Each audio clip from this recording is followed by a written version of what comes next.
What's going on, y'all? Welcome to a new episode of the Late Night Lake Show podcast, powered by Prize Picks. It is your host, Ricky. I got my peoples with me. I got my peoples with me on the show. First of all, from the top rope, my brother Guru. What's going on, man? Long time no see. How you feeling? Feeling rejuvenated, brother. For one reason or another, I think I can safely say I'll be around for a while. Right. Yes, Guru is we ain't putting the fax machine in, but if there was a text that got to get sent through and he got to say he back, we just gonna see. We just gonna let this all play out. But not to bury the lead, as y'all can see, we got a very special guest in the building, probably running off of negative hours of sleep at this point in time. The Athletics' own Lakers reporter, Jovan Buha. Jovan, what's up, man? What you been up to these last couple of days? Certainly not sleeping. That's been one thing I've not been doing recently, but it's been a whirlwind of, I guess, 5 days now, running on fumes from being at MSG when the news dropped to reporting out the last few days, the intro press conference, the game against the Clippers. We still got the trade deadline coming up, and then Luka making his debut most likely this weekend. So just a crazy week in Lakerland. That would be an understatement. We've had times like this before, but not the Richter scale definitely was tipping, brother. This was one of them ones that we'll continue to tell our children and our children's children until we making up the story at some point. Wherever you were on, what was it, Saturday night? Friday night? What night was it, fellas? Was it Friday? Saturday night. Saturday. Wherever night, yeah. you were Saturday night watching the Lakers-Knicks game, high off of just back-to-back performances of the Lakers doing what they needed to do, the news broke. The news broke at 11 o'clock Central Time, and none of us believed it. Jovan, I'm not even sure you believed it, but no. The deal is done. Luka Dončić is a Los Angeles Laker. Out goes Anthony Davis and Max Christie. I couldn't put into words what happened. I told my wife, who was sleeping, I was like, baby, I have to leave you. I'm going into the basement. I don't know when I'll be back up. Jovan, I guess let's just start here, man. Talk us through where you were at the time when the news dropped in and what your reaction was in the next couple hours that developed after that for you. Yeah, so I was at MSG in the press room, and so it dropped around like 12:15 a.m. Eastern time. So it was myself and the three other traveling Lakers beat reporters, Dave McMenamin, Dan Wojcicki, Kobe Price, and then there was another international reporter there, Yoav, who he was the one who actually alerted all of us, because we have like a giant group transcription that we do for each player and JJ whenever they talk. So we had done that. We were all working on our post-game stories. I was focusing on like the storyline of the night, of course, was the Lakers and how convincing of a win that was. But LeBron said that playing with Bronny is the greatest thing he's ever done in his life. And it was going to be like a little newser on that, and then maybe writing about the win over the Knicks. Then all of a sudden, Yoav just yells out, like, Luka just got traded to the Lakers. And we were like, wait, what? And then we see the tweet. We all thought Shams was hacked and that it was fake. We're like, at least come up with a better trade than that. Come on, like that's not realistic. And then once he puts out the second tweet, we all start like freaking out, like what the hell's going on? So we start putting in calls and texts and talking to our editors and talking to sources, and like we're running around the media room, going out into the hallway. MSG security is really strict, so they keep like kicking us out of certain areas and stuff. And it was just like a circus trying to figure out like how this happened, why no one knew about this, why there was no intel out there about this. So it was just a mad scene there. And then for me, it was like, some quick analysis, go back to my hotel, live stream for like an hour, and then get back to writing and reporting this out. So I was up to like 7 a.m. Eastern time that night, got up at like 10 to do a radio hit, went back to sleep for a little bit, and then got back up and started calling people and doing some more reporting. So it was a crazy night. It was my last night in New York, obviously. So it kind of like I had like brunch plans and kind of wanted to walk around the city, and it was like, nah, like, but when something like this happens, you stop everything. And it was. I mean, I'm still processing it. Like I still can't believe it. I knew the city exploded, man. I knew the state probably. Yeah, y'all probably was checking to make sure that ain't no cups or cupboards was moving at that time, man. What was it like on the home front, bro? I know it was crazy. Honestly, I mean, I had just left the downtown LA area 15 minutes prior to it breaking. I was over at Cosm, for the Knicks game and all of that, and like SoFi area, and it was good vibes. It was already good vibes. Right. And as you all know, everyone was feeling good. Great win. The guys were flying around on both ends, and it's like, wow, we just beat the Knicks and we looked good even without AD. And then, we're going to be without AD. And we all, I think universally as a human race, we had the same reaction of denial and just refusing to accept this as a reality.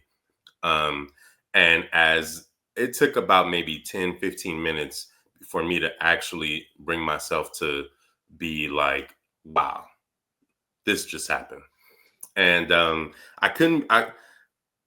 the most exemplary expression of bittersweet mixed emotions I've ever seen or heard of from people worldwide in life. If you're a Lakers fan or if you follow Lakers at all, this was the definition of bittersweet.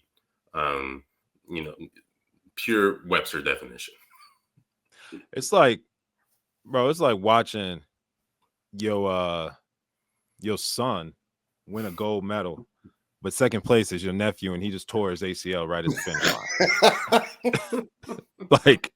like I am not gonna lie, fellas. I was messed up for like a minute. We had to open up the spaces and get it going. Like, Jovan, you already know, man. AD's my guy. The hometown guy for us here in the Chicago area. He lived out my dream going to the Lakers, winning a championship, and he gone.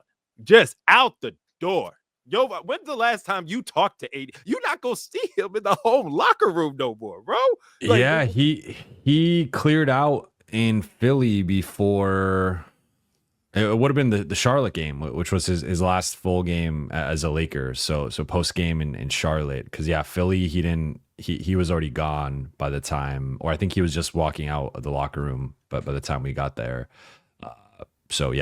I mean, Charlotte. So it's been a week? It's crazy. Over a week. Yeah. Yeah. Literally AD, we are in the time now of after Anthony Davis. So, just to kind of put the bow on our departing, one of the dogs, man, going to go down. One of our best Laker bigs in the history of the franchise, right? Got a championship, defensive anchor for 6 years for us. And if he was going to go, it would have to be for something like this. And that something is Luka Dončić. And I kind of want to get into it. Shout out Max Christie. Shout out grandson. I'm such a horrible grandfather. I have not done any type of memorial. I haven't called or texted my boy, but he gonna be all right. He young. He'll figure it out. I'm hurting for my dog AD. But let's get into it, man. Luka Dončić is a Los Angeles Laker. We saw him sitting there at the end of the bench as the Lakers took care of business against the Los Angeles Clippers, 122-97. And I think LeBron was showing out. I think LeBron was giving a little preview as to what's to come. Brian Windhorst said, in fact, that he was, after getting that and-one give and go, he turned to Luka and said, that's what we going to be doing. And I was like, oh, we plotting already. I love it. Jovan, man. I mean, Luka's in the door. You were at his presser. I got tons of questions. Guru, please hop in with yours. But I guess just kick us off with the Luka entrance, man. Is that how was the press conference? What was the vibes as it starts to settle in that this is really for real? Yeah, well, I think for everybody, like I definitely noticed this at the game last night. Like there's a lot of mixed emotions right now because AD was such a big part of the locker room. And remember going back to the beginning of the season, like this was supposed to be the torch passing of 80 is the number one option. Everything's kind of revolving around 80. And we kind of heard that rhetoric in previous seasons, but it felt more real this year. And I think 80 took on a bit more of a leadership role. This had also been a group that, like most of these guys were on the team last season. So there was an element of continuity and bonding. And like, I think this is a pretty close group. So to lose AD and Max, like I think JJ said there was a grieving process, and you could kind of like the locker room vibes for a team that's won 9 of 11, just completed a 5-1 Grammy trip. It was pretty down to be honest. And like you could just kind of feel the weight in the locker room. And then even Luka has been going through it himself with JJ's said that whenever they talk, he keeps using the term processing, and that he's still just processing this entire situation. And, there's a report that he was about to buy a $15 million house in Dallas. And so like Luka had no intentions of leaving the Mavericks. So I think that's kind of like the backdrop to everything, is that there's just been this emotional weight behind it all. But make no mistake, the Lakers are very excited about having Luka Dončić. This is a 25-year-old generational superstar who third all time in regular season points per game, second all time in playoff points per game. He's one of 5 players currently in the NBA to make 5 All-NBA first teams. The other 4 are LeBron, KD, James Harden, and Giannis. All of those guys are 30 and above. Luka's 25. So like Steph has not made 5 All-NBA first teams, just to put that in perspective of Luka's career and what he's done. He's led a team to the finals. He's led a team to the conference finals. He's a walking 30-point triple-double. And really, like, I think the closest thing we've seen to LeBron, despite obviously there being some, let's say, physical differences or like athletic differences, but between the two, from a size and scoring and playmaking perspective, we've never seen someone at that 6'7", 6'8" outside of LeBron with right. Just the overall package that Luka has. So putting those two guys together and just the possibilities that offensively with their 2-man game, but with like putting one of those guys as like a weak side guy and LeBron with his cutting, or just Luka as like a secondary playmaker. I think the possibilities are endless. And I really like, obviously the team's going to look different. And I think the center spot is a clear need going into the deadline. But even if they stand pat or they add like a fringe kind of rotation guy, having Luka and LeBron in a playoff series is going to give the Lakers a shot against just about anybody. Like, no one's going to want to see those two guys in a 7-game series. So I think from a ceiling perspective, the Lakers ceiling, I think, is higher now compared to whatever it was 5 days ago. And it's a move that helps you in the present, but obviously longer term, now you have the next face of the franchise, a guy who can attract another star in 2026 or 2027, and like you're set up for the present and the future. So I think for as emotional and difficult as the past few days have been, and just this whole process, once Luka suits up on Saturday, I think everyone's going to be excited and optimistic about, again, not only the future, but especially the present. I just want to, we have the Warriors in town tomorrow, Thursday, and Luka's second to last game, prior to the injury, was against these same Warriors, and 320-pound Luka, as they say, dropped 45, 13 assists, and 11 rebounds on 6 of 11 shooting from 3. Before out of shape, man, just out of shape. It's bad, and listen, you're right. I think the Lakers are a more feared team today than they were last week, and in a playoff series, I mean, we've seen so many iterations of this. That Lakers, Kobe and Shaq going up against the Sacramento Kings that were a better team back in the day, but they had the 2 best players on the court. So, you're able to go into Sacramento and win on the road in overtime. And, we've seen this so many times. It's like, hey, even if you're not the best team, even if you don't have the better team from 1 through 12, if you have 2 1A guys like this, man, and Bron looked invigorated. I'm just going to say that. I mean, yeah, Jovan, you're up close every other night.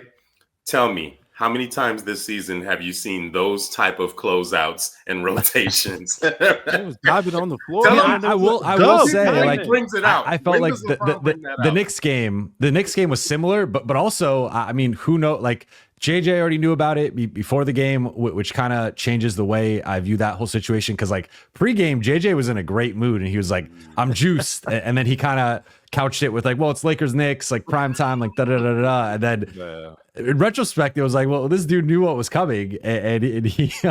No wonder he was in such a good mood. So, is what you're saying. I mean, I don't. There's still some stuff with like because. There's been some intel that like Rich Paul was given a little bit of a heads up. So you're like, if Rich Paul got a little bit of a heads up, then how would LeBron or AD not know?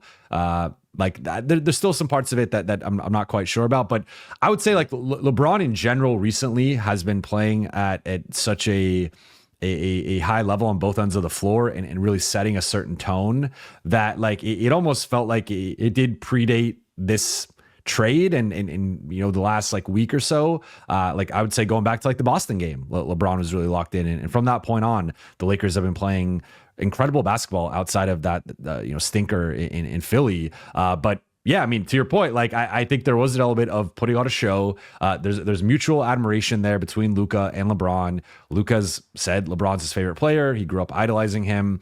Even at the intro press conference, he said that he looks up to him. LeBron has reciprocated it with saying Luka's his favorite player to watch in the NBA, and that he thinks like they can play any style, play with each other, and just like they will not need to figure it out or adjust or anything like that. They're going to be fine. So I think there's a mutual respect and admiration there that is going to be the foundation of something that I think can be special. And again, like to your point, like they might not have the most talent compared to some of the other teams in the West or just some of the other teams in the league, but you put those two guys on the floor, they're going to be the two best players in a lot of series. And they're going to have at least the best player in a lot of series with Luka. I think he's personally, I already thought he was the second best player in the league before this trade. So that's not changed since he's become a Laker. But like really the only guy I think you could look at is like Jokic, and like until Jokic is outplayed or whatever in a playoff series, like that's the one guy I would put ahead of him. But outside of that, it's like, I mean, and Luka could outplay him in a playoff series hypothetically, right? If they face each other. So this is a dude that like gives the Lakers an advantage in basically any series. And we've seen in the playoffs, like sometimes superstardom and talent wins out more, like top end talent wins out more than depth or like the best 5-man lineup or whatever. So I think the Lakers are in a really good spot, especially if they can make the right move in the next 18 hours or so. And we're going to get into those next 18 hours here in a second. But real quick, Jovan, just I'm sure you've been caught up in all the serious business. Have you heard anything about all the conspiracy theories around this trade right now? That Dallas is the casino tanking. stuff. The casino stuff. We like casinos. I like the idea, but I've ran it by some people in Dallas. I've ran it by some people in Dallas that have shut it down and said like they don't buy that or believe that. What I think my read on the situation is I think Nico Harrison is a guy who's been in the relationship business, working on the sneaker side, basically being a player liaison and having certain relationships with players throughout the years. And then to clearly not be on the same page with Luka and really a big, a player that he's kind of modeled his basketball philosophy off of has been Kobe. And to maybe look at some of the differences in how Kobe, like I think there are some similarities clearly between Kobe and Luka and that competitiveness, and like Luka's got beef with like half the league, and already like the Lakers are inheriting that beef now, where the Suns, the Kings, the Mavericks, the Celtics, the and Clippers, like, and Lakers already have beef with some of those teams as well. But like Luka has a certain killer instinct that I think is going to endear himself to Laker fans and is similar to Kobe. But of course, from we've seen the weight fluctuate at times, and there have been stories about him being a bit out of shape or conditioning or whatever. So I think on some level, Nico and Luka did not get along. Nico looks at some of the traits that Luka has that he doesn't like, and compares it maybe to Kobe or some other guys he worked with at Nike, and he just comes to the conclusion like, this is not the dude to lead this franchise. I frankly think he overthought it. He galaxy brained it. He made the equivalent of Darvin Ham starting Jared Vanderbilt, Cam Reddish, and Torian Prince together back in December 2023. Like that level of mistake. And he just overthought it. And now they're in this position. So I mean, it's the Mavericks loss. It's the Lakers win. Hey, what's going on, y'all? Ricky with Late Night Lake Show. Real quick, just wanted to send some flowers, send some love to one of our A1 Day Ones, friends of the show, Prize Picks. They've been rocking with us since this account and this whole operation was in its infancy, way before we have grown to the production that we are here today. And we can't thank them enough for believing in the engine that is LNLS. And to show our love, we got a new promo code for y'all. Type in the promo code CLNS for up to $100 deposit match on your first deposit. That's right. You already know how Prize Picks is coming, man. It is the #1 daily fantasy experience. You make your picks higher or lower. You make 2 to 3 selections. And if you hit, you might be able to cash out on a nice little 5, 10, 15, 25, all the way up to 100 times your deposit. And I think what you're saying is kind of what a lot of people were saying is Rob he did his big one with this one. The fact that he was like, you got to keep this between us, because like you in the relationship business and I'm in the let's keep it like, let's not even tell the other guy who we have a 3-team deal with what we got going on over here. We've talked about Rob plenty on here, the highs at times, the lows at times. Jovan, this was one for the record books, bro. Yeah, I mean, it's going to go down, I think, as one of the greatest trades of all time. And it's going to be, I mean, he's won a championship already. So, that's a giant feather in his cap, but this is going to be another giant feather in his cap, because like, so I've gone through this exercise of, let's put yourself in Nico Harrison's shoes for a second and say, okay, like you kind of have a win now roster, right? Like Kyrie, Clay, like PJ Washington is a guy that's currently in his prime. Like outside of Lively, most of their pieces are either like in their prime, kind of like win now guys, or guys a little bit past their prime. And that was more of a win now kind of roster and situation. So if we take a step back and say, okay, if you're going to trade Luka, you want to bring in a player, a star who is going to help, kind of fit with that timeline. And you're looking at maybe like the next 2 to 4 years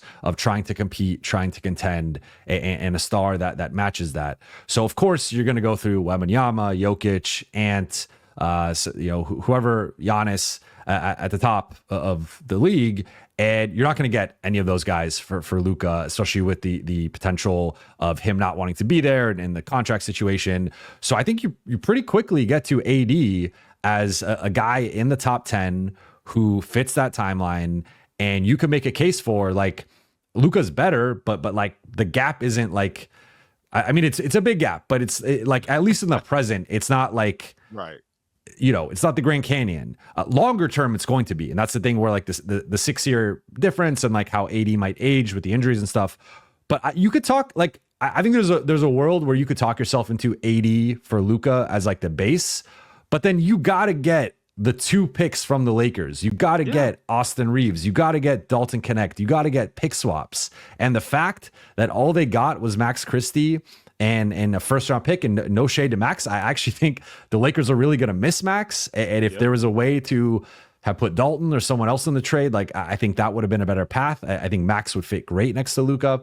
But the fact that that's all they got, like that is like to Rob, it was a masterclass. Like it was a masterclass in negotiating and how he handled this. And he did, like he won this trade straight up.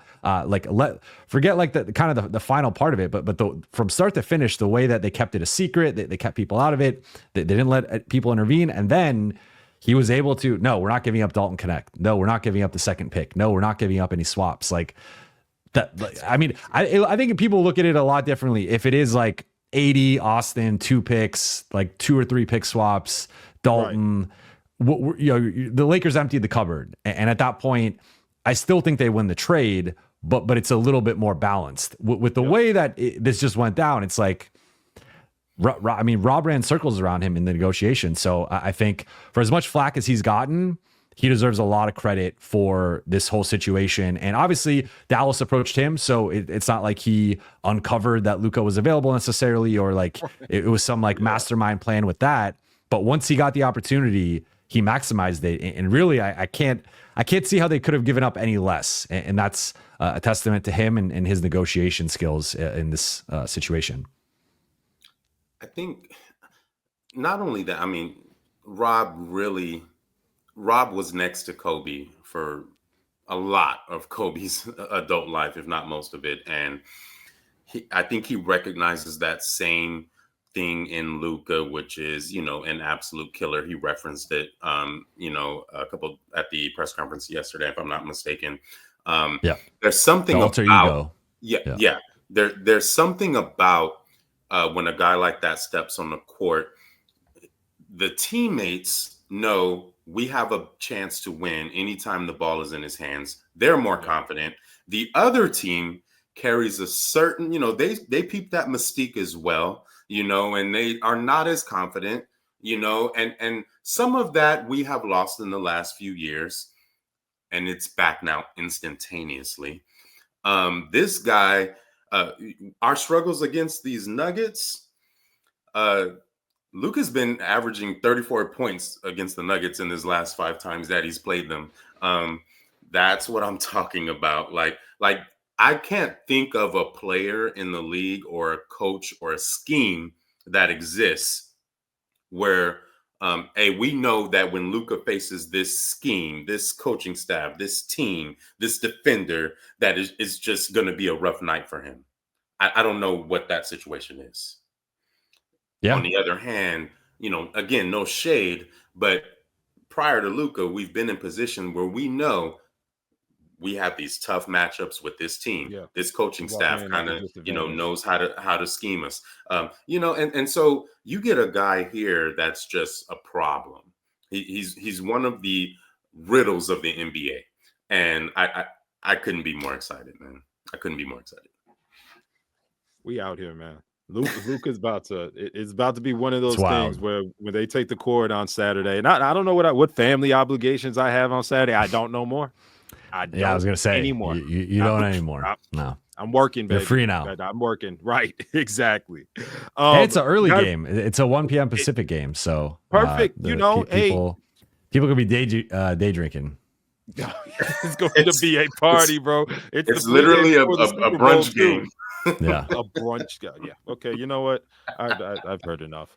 Jovan, we got a few minutes with you. We definitely want to get to the seasonality of what it is right now. Obviously, the NBA trade season has just stomped all over the Super Bowl content so far. And I'm like, no smoke with the NFL, but they was running victory laps during Christmas time talking about, oh, yeah, we just going to snatch this up, too. We going to take over. There ain't going to be no basketball regular season. It's just going to be the play. Well, there's still nothing like NBA trade season in the winter, in the off season and during right now, man. So obviously the Luka trade went down. The De'Aaron Fox trade went down. Zach LaVine is now with the Land of Cows in Sacktown.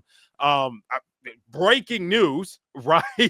We got Jimmy Buckets heading to the Golden State Warriors for Andrew Wiggins and some other stuff nobody really cares about. Right. Real quick before we get into the Lakers need Jovan, because it happened right before we started on the show. Your reaction to the Jimmy Butler trade and the extension. The man's about to make $120 million in 2 more years. Yeah, that's I mean, I guess good for Jimmy for winning the battle against the Heat and getting his way. Gets the extension, gets to a better situation, probably just over. I mean, at least away from Pat Riley and whatever hard feelings were there in South Beach. My quick take is I do think Golden State gets better. Like, I mean, because at the core of it, I really view it as like Dennis had not been playing well. He had been struggling a bit. And Kyle Anderson, well, you know, bench forward, like I like him, but he's more of, you know, 7th, 8th, 9th guy in the rotation. Really, it's Andrew Wiggins for Jimmy Butler at like the core of it. And I do think that is an upgrade clearly for Golden State, especially if you are getting Jimmy now getting this extension and maybe having a little bit of extra motivation to kind of prove the Heat wrong and just kind of, I mean, he's gotten a lot of flack over the last couple months with this whole situation. And I think he is a guy who clearly like holds grudges, has vendettas against people. And like, I would not be surprised if we see an extra motivated Jimmy Butler. So I do think Golden State gets better. I still think ultimately they're probably like the 5th or 6th best team in the West. I still think they have some size issues. And like, I mean, Jimmy and Steph together, like you like that's pretty dynamic. And like, that's the second best, you know, player that he's probably had since Kevin Durant, I guess, going back to 2019 in theory. But I still think that they overall are still undersized. I still think that the roster has some holes, and I would easily put OKC, the Lakers, Houston, Memphis, and probably Dallas ahead of them. So they're right there, maybe as like the 6th best team in the West. They could prove me wrong, but I still see some holes in this roster. And like, you know, they do have the optionality to go maybe make a second trade and maybe they flip Kuminga for something here in the next 18 hours or so. But outside of that, I think as constructed, they're probably like 5th or 6th in the West. My only thoughts on it is girl that Jimmy was in a dispute with over child support payment. She getting that now. She is getting whatever raise is coming. Sorry. Hey, God bless y'all, but God bless them children. Because goddamn, $121 million to play professional basketball. Shout out to Jimmy Butler. Best of luck in Golden State. Guru, did it do anything for you, bro? It didn't move me, except, you know, wondering what that conversation in the locker room pregame was like, and then also that was wild. Right.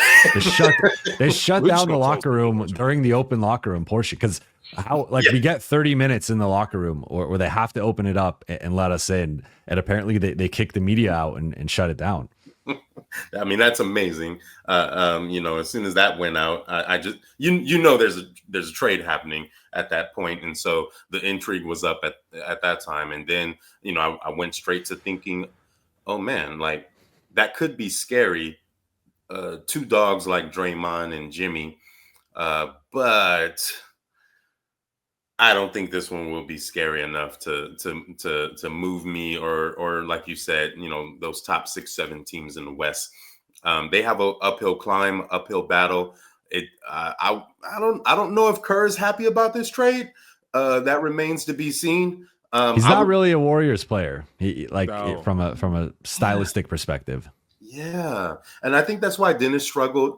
You know, look, Laker fans know that Dennis can be guilty of over dribbling and pounding the rock in certain sequences of the game, and I think the Warriors saw that up close. You know, they're bank on being unpredictable and flying around and, you know, all the movement, and that's not really Dennis's game either. Jimmy has, you know, all the DHOs that Miami does with their movement shooters, like. He's proven he can exist in that, but we'll see. So I'm not too moved. I'm not too moved or concerned. I'm actually more excited about your guy Lonzo signing to stay on in Chicago for a few more years. Rick isn't moved. Just sign them up, man. I do have to make an amendment real quick. That is a 2-year, $111 million extension, not 121. Okay. So I take it back. Maybe Jimmy doesn't have to pay more. You never know. Every dollar counts, so you might be able to save on that. Jovan, the clock is ticking, brother. The Lakers need a big. There is a Grand Canyon size hole right now there. Shout out Jackson Hayes, my favorite football volleyball player. Luka's going to make him look great, but he has a purpose, and that is using up all of his fouls every game he's out there. What are you seeing? What are you hearing with about less than a day to go with the NBA trade deadline when it comes to the Lakers and trying to find a big man? Not much. It's been pretty quiet, and I had said in the aftermath of the Luka trade that I was hearing it was unlikely that the Lakers made another big move or acquisition.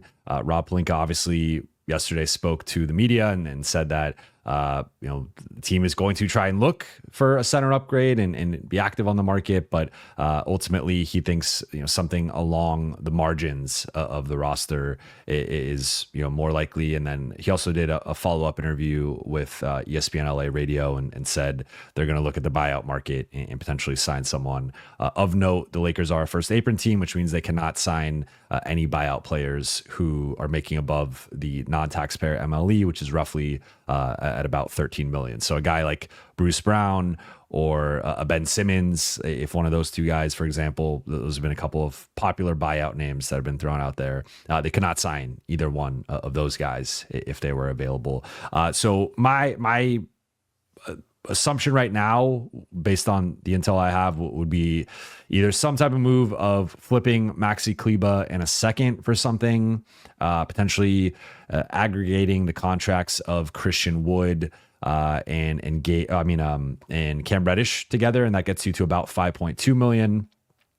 Or at like the absolute maximum, some type of move of Rui in a first or Gabe in a first, but I don't see them combining both of those contracts to get upwards, in the high 20s. And really, I think that's like, there's only a certain caliber of player that I think they'd even entertain giving up a first for, and that might not even be enough based on the current demands and asking prices on the market. So I suspect, something like, if I had to throw out some names like a Day'Ron Sharp, a Chris Boucher, an Andre Drummond, like guys along that ilk, which doesn't really move the needle, but at least like it gives you a second big man, which the Lakers currently do not have right now on the roster. Christian Wood is a fantasy right now. Then they got three two-way guys, but none of them can play in the playoffs because of being on a two-way contract. So they clearly need another center here. I feel like it might just end up being like Jackson, and then they go small for like half the game, which they've been doing more recently. But if I'm them, I try, like, if I have to use a first, I use a first. Your firsts are no longer as valuable as they projected to be. So if you have to give up a 2031 pick, like, you got to give up a 2031 pick. Like, my favorite guy that I think is gettable is Robert Williams. I do think it would require a first round pick. Now, whether it's protected or unprotected, I think obviously LA would much prefer to have it unprotected. And I think that's pretty fair value for him. I've heard Portland has wanted an unprotected first for him. I think that's a little bit too much, but I think that's a guy who, like, he checks the boxes of lob threat, good rebounder, good shot blocker. There are of course injury concerns, and he's kind of had his minutes managed by Portland. But even if he basically just takes the Jackson role, he's better than Jackson. And I think that would give the Lakers a ceiling where then you could go, like, depending on the matchup, you start Robert Williams. And if you need a center in that matchup, you go Jackson off the bench. Or if you want to go smaller, you go with Vando or DFS at the 5. And then you play those smaller lineups that they played. So I would say temper expectations. Of course, look, it's the Lakers. Maybe they'll trade for Victor Wembanyama. I don't know at this point. But realistically, I think that the most likely scenario is like Kleber and a second, or Wood or Reddish either by themselves or aggregated together with like a second, maybe like a pick swap or something, and them trying to get that type of big man. So looking at bigs like 11 million or less, because Lakers cannot take back more money in a trade. Those two contracts, Gabe and Maxi, this summer they'll become expiring contracts, and then he can be Maxi can be aggregated. And I know Rob has to be looking at all those options and saying, there's just not much there. You know, and thank CJ McCollum. You know, we want to thank you, CJ, Appreciate it, for your contributions to the culture. You know, yeah, he Urkel in real life, bro. Asshole. Like, why'd you do that? The CBA is I think it's a disaster, but that's a conversation for another day. Oh, Goo, last question for Jovan before we get him out of here so he can go and not sleep anymore. No, I'm on high alert until 12 p.m. Pacific time tomorrow. Right. I don't have anything particular, but you know, this whole from being around the facility, you know, shout out to Lauren Jones. I saw her ask a question today, and Dodo's response indicated to me that the team is hearing all the chatter, not only of Luka and LeBron not being able to play together, but Luka himself with, you know, the professionalism and the weight issues. Do you sense any sort of galvanizing chip on the shoulder, anything like that with this team brewing to where they're going to come out like gangbusters? Yeah, and especially like having so many people with ties to Luka, and I talked about this after the press conference on my YouTube channel of like, I think there's something to the familiarity here that's going to help this, you know, acclimation process go a bit smoother than expected, just because he's got JJ Redick, former teammate, friend, did his podcast twice. Greg St. Jean, who ran the Dallas offense with Luka for a couple of years there. Then obviously Dorian Finney-Smith, Maxi Kleba, Markieff Morris. All three of those guys have defended him in the past 24 hours in their conversations with the media, and spoke to Luka's character and you know, talking about him as like a low maintenance guy, that he's not like some diva star. Like he's one of the guys in the locker room. Dorian today was talking about like he creates kind of his own bond with each player, like kind of on their level and based on how they are. And so they've spoken nothing but highly of him. They've defended him.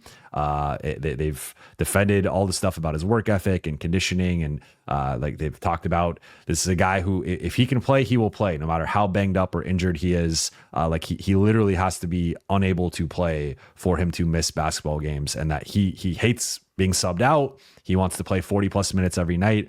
So they've talked up his competitive fire, his stamina, his conditioning, all that stuff. So I think like that being basically a quarter of the roster, having some type of relationship with Luka and like half the coaching staff, like I think that's going to matter. But also, I think in general, to kind of bring things full circle to what we were talking about earlier in the show, like this Lakers group has won 9 of 11. And it's felt like, especially the last couple of games against the Knicks and the Clippers, they've had a level of connectivity and just chemistry and playing hard and playing inspired basketball in a way that we have really not seen consistently from this group, if ever, you know, earlier in the season. Like they would have moments of it, but to have like it sustained basically for 48 minutes and really for like 96 minutes, like that's something we have not really seen from this group. So to me, like they're peaking already, kind of like they won the last 2 games without AD and without Luka. Right. Like think about that. This is a team that struggled on the road all season. They show up to beat 2 good teams on the road without Luka or AD. And I just think that shows the way that they're playing right now. And then you add in Luka to it, a guy who is going to amplify everything. He's going to create lobs for Jackson Hayes. He's going to create open threes for Rui, DFS, Gabe, Dalton. Austin is going to now have the 3rd worst perimeter or 3rd best perimeter guy, depending on how you look at it, guarding him.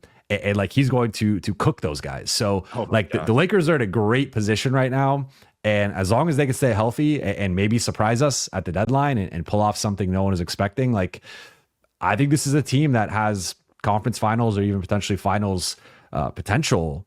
If they can stay healthy and kind of figure this out. And I think JJ, and the thing that I think hasn't been talked about enough is like JJ and the coaching job he's done with pushing a lot of the right buttons from a game plan perspective, from a schematic perspective, the rotation, lineups. Like I think JJ's done a really good job and feels like he's finally coming into his own at about the midway point of the season. So I think things are looking great for the Lakers right now, but we'll see again if they could surprise us here in the next now close to 17 hours, and then we'll go from there. Post deadline. Real quick, Jovan, it could be a short answer. Do you see everybody's focused on centers, everybody's focused on bigs? Could the Lakers potentially make a trade for a ball handler? I don't see a ball handler. I think the other need, based on the current roster structure, would be more of a shooting guard type. Like one guy I really like and think would be a great fit, especially now that they added Luka, is Bruce Brown. Now, because of his salary, it would likely require Rui plus Christian or like another minimum guy. But if you like, Bruce Brown to me is a guy who excellent off the ball in terms of his movement, his cutting, screening, plays hard. He started to find himself again in Toronto. He's been shooting close to 40% on threes over like the past 10 games or so. So he started to look more like the Denver, Indiana pre-injury Bruce Brown. And I think he's just kind of a Swiss Army knife on both sides of the ball. Like he could play the 4, he could play the 1, he could play anything in between. And then defensively, he can guard 1 through 3. So I think that type of guy is a guy that maybe a little bit more on the ambitious end. I would assume it would cost at least a protected first round pick. But if you could get that type of guy, I think that kind of balances out the roster. So I would put the need, obviously, as a better center than Jackson Hayes at number 1. But number 2, I would say, like, ideally, the max replacement. Because right now, if you look at the defensive guys they have, it's like Vando, Dorian, and Gabe. None of those guys are shooting guards. Like, Vando can guard shooting guards, but you probably want him, like, I think he's really effective against point guards. You also might want him on like a wing. So I think that they could still use, like, if there's a way to upgrade maybe Gabe into like a bigger player with that skill set, I think that could make some sense for them. So I look at the shooting guard spot as like the second biggest need behind center. Maybe I just didn't know Bruce Brown's game, because that's what I was trying to tee it up for. And I definitely thought Bruce Brown had the ball in his hands a lot more. He's an off-ball dude. I mean, he could do both, and that's what I like about him. And look, the Lakers, of course, could still use some, but I just think with Luka, LeBron, and Austin, like you have all the usage there. Like you don't need. It went from being a concern of like they don't even really have a third reliable ball handler playmaker to like you just added arguably the best or second best guy in the league at this.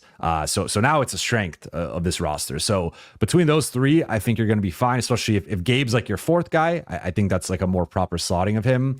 But for Bruce Brown, I just like that. I think he fits in with like the current identity of like switchability, versatility, guys who can attack from the weak side, the second side actions, guys who can cut and fit next to LeBron and Luka and not need the ball. I think Bruce Brown checks all those boxes. So because of the price point, he might be a little unrealistic, but like someone of that ilk, I think, if the Lakers can't get a true difference maker at center, maybe you just pivot and get the best available shooting guard you could get, and that could be a route that they potentially go. There you go. Jovan Buha in the midst of the NBA trade deadline, man. The stove is hot. The kitchen's on fire. Actually, the place is burnt down at this point. So we're gonna let you get back to doing your thing, man. So appreciative of your time, brother.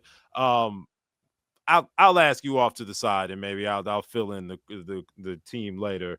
I feel like that other franchises might be a little pissed off from dealing with Rob right now, but we'll see. We'll see if deals can get done. But nevertheless, brother, we will be monitoring the situation closely. NBA trade deadline, by the time you guys are hearing this, is just a mere hours away. So make sure you are locked in with all of Jovan's content. We know you have notifications on. We know the Shams bombs are dropping everywhere. So take shelter, stay on the timeline. Guru, good seeing you, brother, man. We got to do this more often.